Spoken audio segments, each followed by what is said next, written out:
هاي أكثر امرأة استخدمت الإنترنت بصورة صحيحة واستفادت من عنده، فتعالوا شوفوا شلون استفادت من عنده. من إجاني الإنترنت أنا استغليته في هيك شغلات. أنا بالخامس ابتدائي مدارسة. زين. بس اشتغلت على الموبايل. بالموبايل على اليوتيوب؟ على اليوتيوب وعلى جوجل. شو تكتبين؟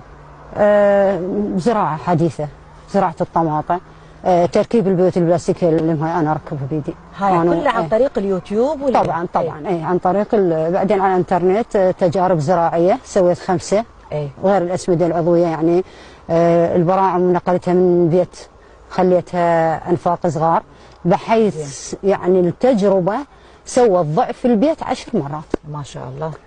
جت الصحافة البريطانية قالت إذا تصح لك فرصة يعني للخارج تسوين تجربتك بالخارج، قلت لها لا ما أوافق. قالت ليش؟ قلت لها بلدي أولى. زين. من أروح لأمريكا وأسوي التجربة هناك سوت 10 أضعافها. نفس الشيء جابوه عليه أكيد. صحيح. فأنا لو أحصل دعم من بلدي أسويها ببلدي.